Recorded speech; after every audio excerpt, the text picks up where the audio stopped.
Hello, guys, gals, and non-binary pairs. I am misunderstood. If you are new to the channel, welcome. Thank for watching. Welcome to the family. If you're coming back for another one, thank you for coming back. I hope you're enjoying the videos that I am making for yeah. Okay. I just want to say my last video, the unboxing video, I got the most views that I've gotten since I started back up with this. So I just want to give a huge thank you to those who watched. It made me feel excited, and I'm really excited about this, and just give me the momentum to keep going. So thank y'all. I love y'all. You're awesome. If I haven't said it already, please click that like button, hit that subscribe button, hit the bell, all of those awesome stuff. If you like the content that you are watching. Thank you. I'm feeling Simon Goods anyway. I don't know that. It's just a mood, okay? I'm rocking a new hat today. It's my birthday hat, but I'm wearing it backwards because it's a vibe.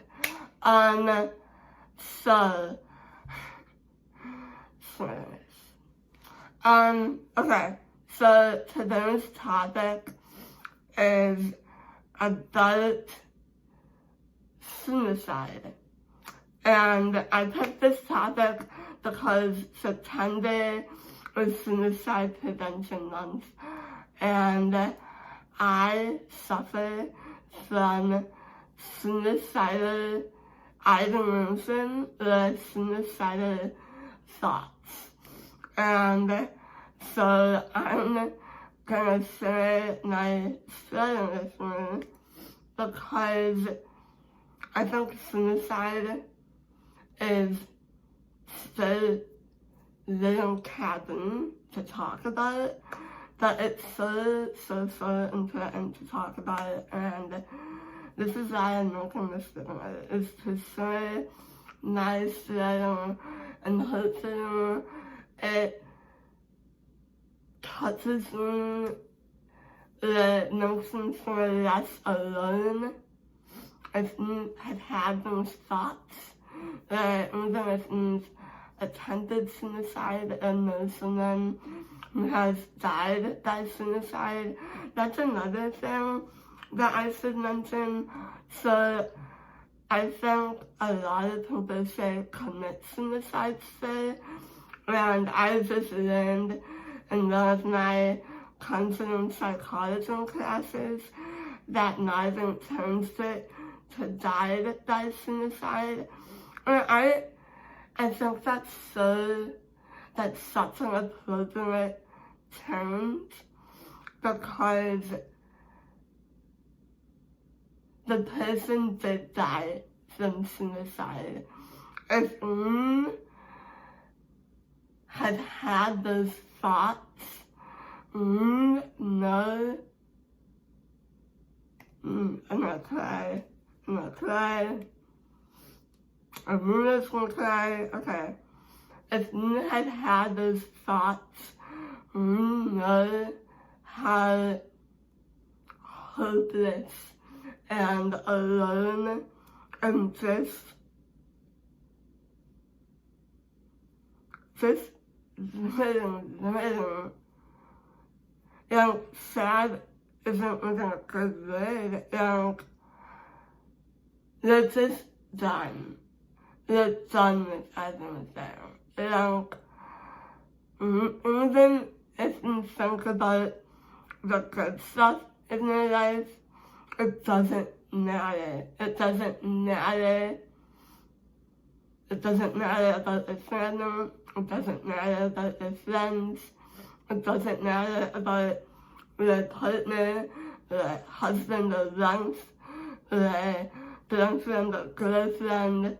It doesn't matter about the kids, and I can't speak to that because I don't have kids of my own, but I can honestly say when you're in that place,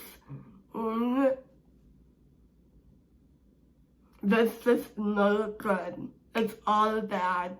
And so it's honestly the least pain in the ever even though it's all in their head. It's just not die. It's just not everything to end. And those people who have died by suicide, it's a disease. It's terminal, and I don't mean to offend anyone or whatever, but I've been there. I can talk about this, and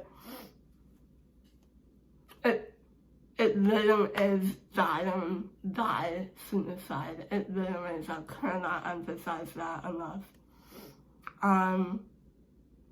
So I'm gonna say a nice story with it, and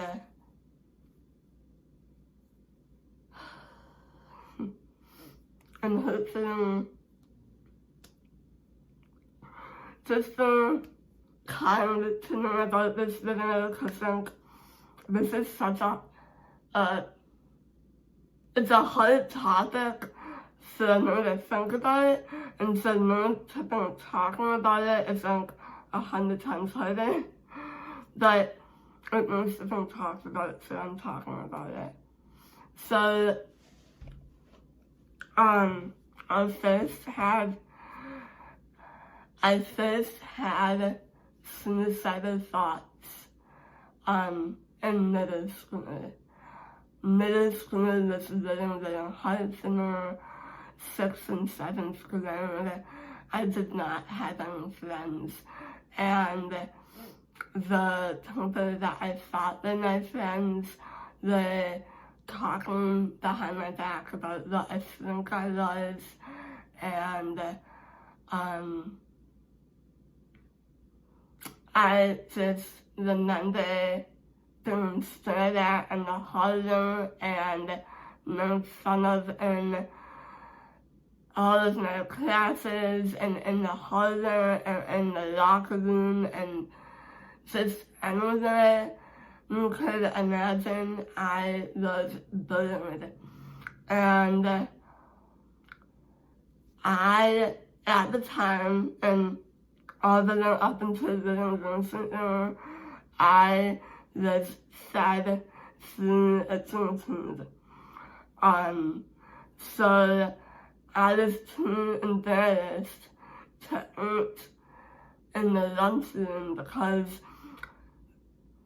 kids were so mean to me as it was, and now that's just throwing another factor. So I remember going into the guidance office, and I had a little conference room, and I would sit in that conference room and eat and think about how much I wanted to die, and how much I just wanted this to end, and how that I was a spiritual person. I am a spiritual person. I was raised religiously. Shout out to the Methodists.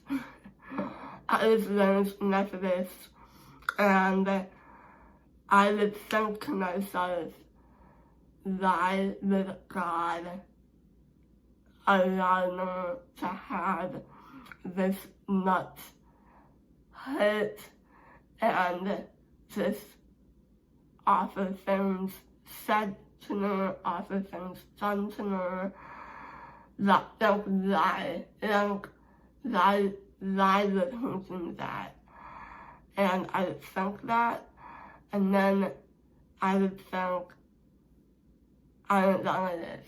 I don't care about my life. I don't care about the future. I don't want to live. I just want to die. Just let me die. And so I had those thoughts for 2 years, so 6th and 7th grade, and then some miracle happened, or I didn't want to call it, and I actually made little true and loyal friends who made me feel so less alone. And like, I don't want to give out any names, but like, those girls, those 3 of us, not 4 of us, including myself, those girls saved my life. And I think that doesn't even compare to what I threw for you guys. And I'm just so grateful that you came into my life when you did. So high school was a lot better socially.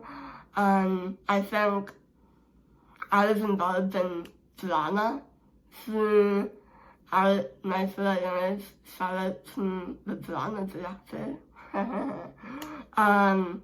But that is a community that I felt safe and accepted by. And I talked about my high school best friend in the last video, and she really did just, she saved me. Like, those 4 years, really like this. Like, I knew that I could come to her locker at any class and talk about the awesomeness test that I had. They talk about the crazy, hilarious science teacher that we both had. Like friends saved me. In every instance that I have had suicidal thoughts, friends have saved me. So high school was good. I graduated high school and decided to go to a community college where my aunt and uncle lived, and I moved in with them, and I did community college for my 1st grade.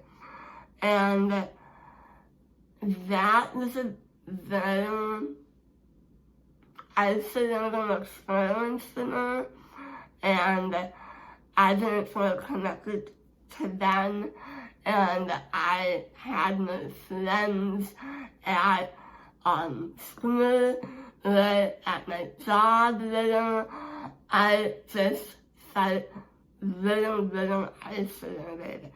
And I would think about suicide probably every week, like every couple days in a week. It was really bad. I was really happy, and I just want to say that like my aunt and uncle, like they're not like they didn't have any part to play in that.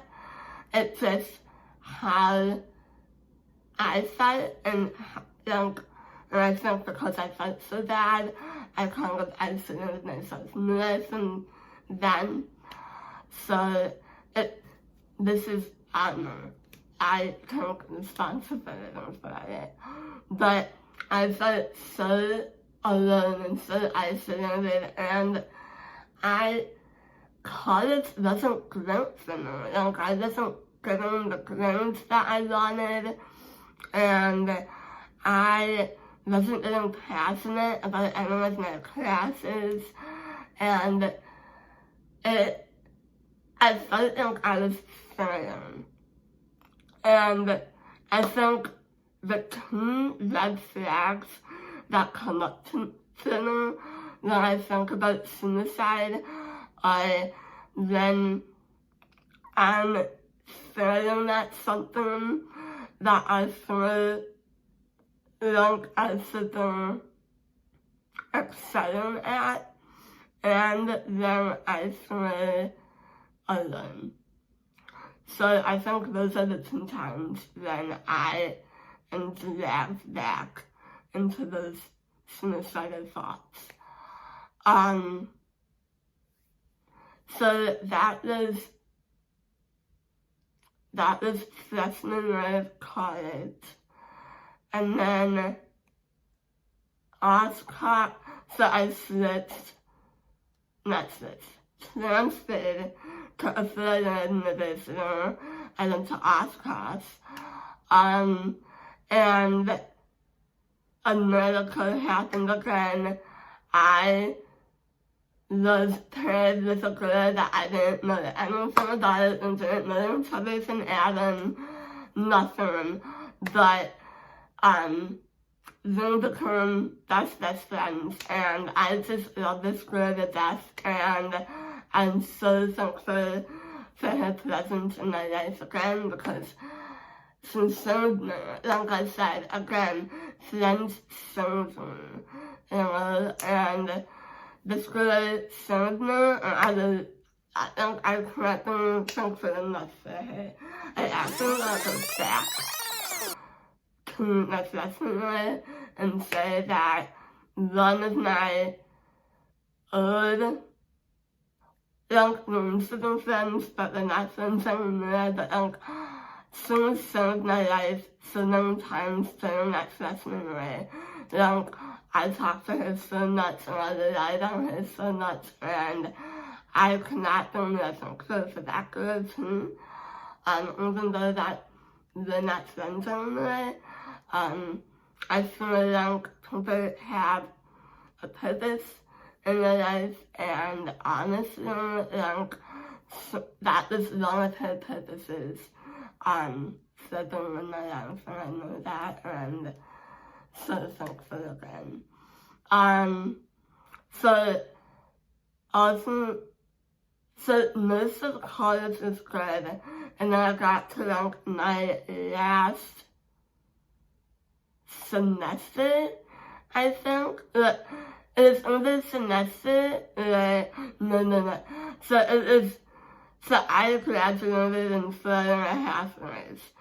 So my senior year into the last semester, I was dating this really toxic person, and because of that, I lost contact with the girl that I roomed with before. I lost contact with other friends that I knew from school, just because he was such a toxic person that toxicity just ran through all of my other relationships. And that was one of those times where I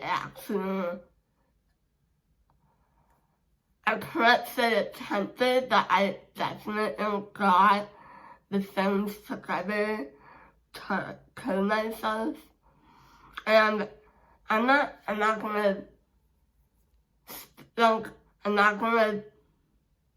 sugarcoat this. I was going to kill myself. I had crushed up almost $100 of melatonin, and I was mixing it in water, and I was gonna put it down my tube. And that was my plan, and I was gonna do it. I had crushed up the pills in the National Cup, like, I was going to kill myself. The end. Like, and like, when I think about that time now, I feel so sad for not thinking myself that like, I was at that place, and like, I didn't list that on my list anymore. Like, it's so devastating to think that I was there, but like, I was, and I didn't feel like I had my family to play, I didn't feel like I had any friends, and I was just this toxic person, and I was just like, no, that's okay. And thankfully, that person, the toxic person, cared enough about me to turn down my door until I opened the door and stopped me from going through the things. And that is one of the things that I am very thankful for, is having them stop me in that act, because I wouldn't be here today. Yeah. So fast forward, I graduated college, and I can't get a job. I'm applying.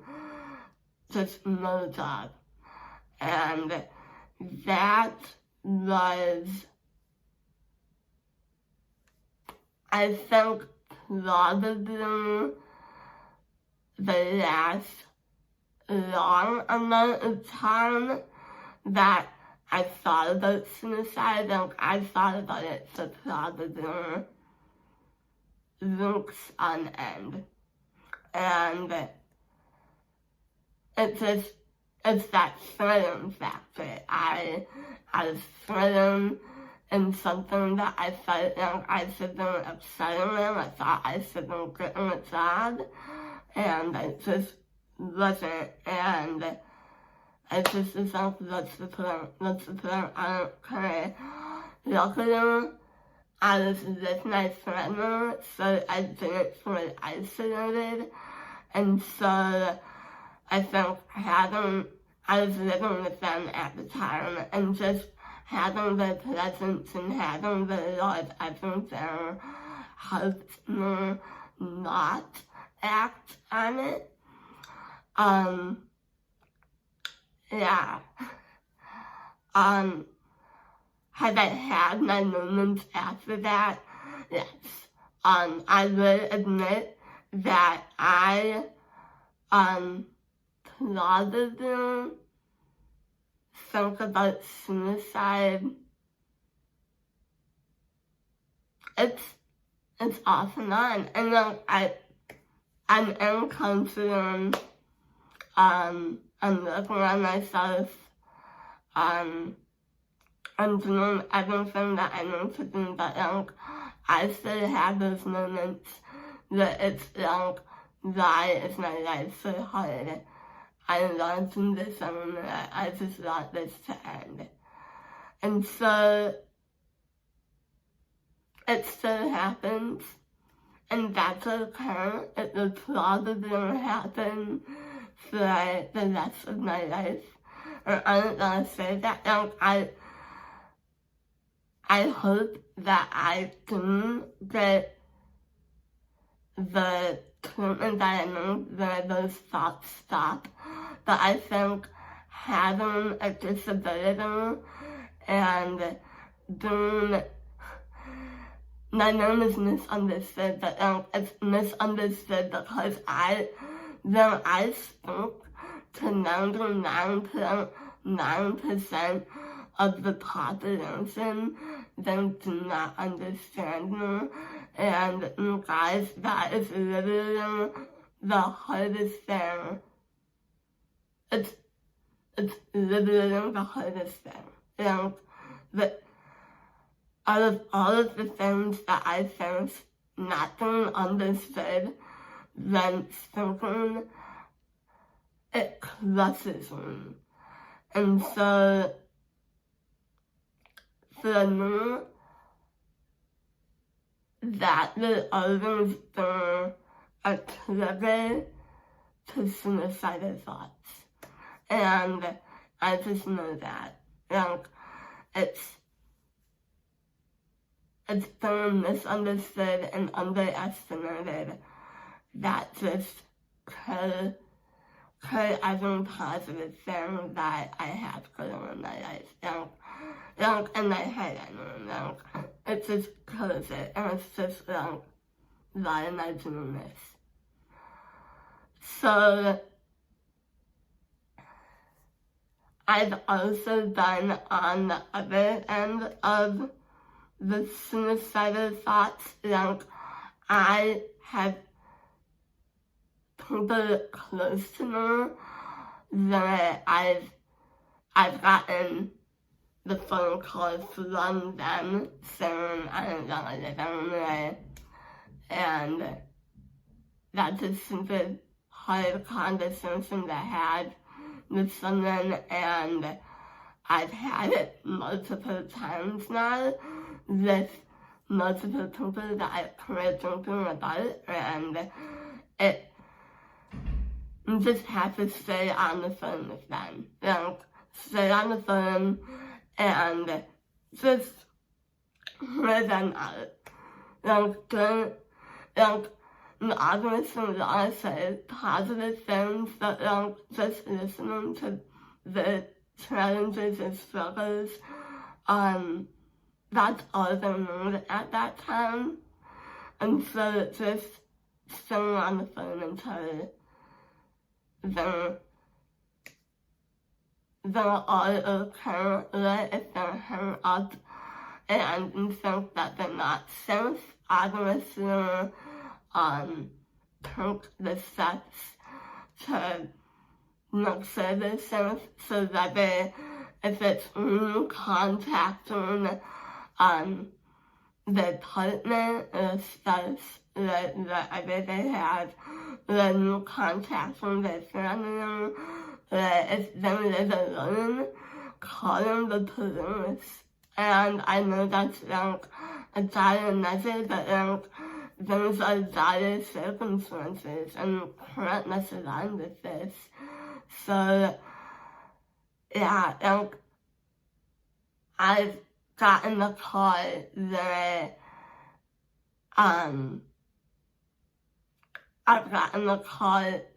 had said someone close to me has attempted.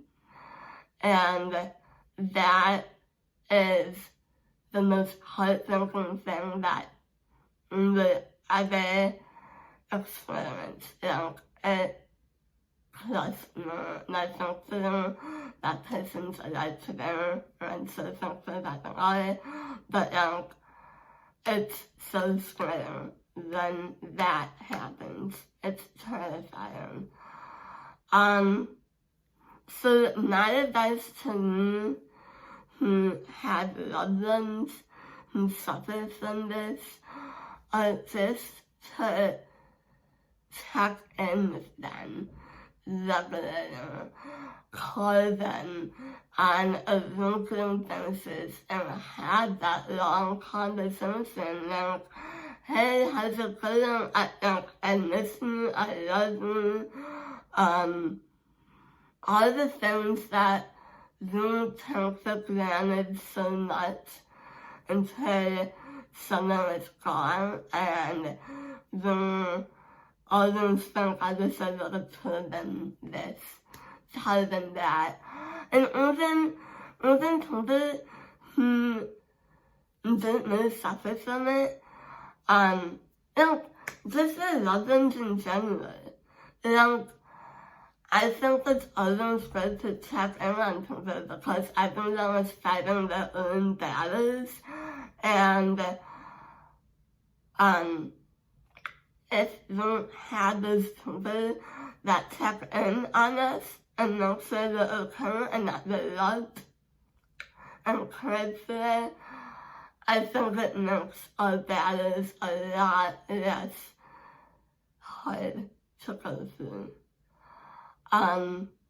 So check in on people. I think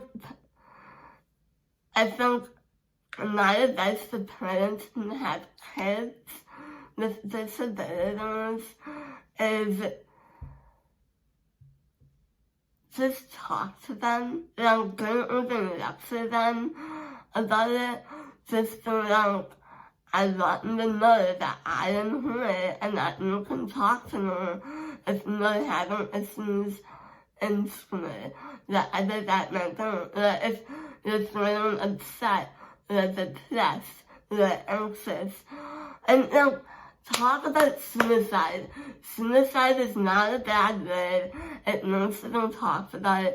Even if the kid says, no, I'm not suicidal, at least you have that conversation and they know that they can go to if they are having those thoughts. So that's my advice to parents.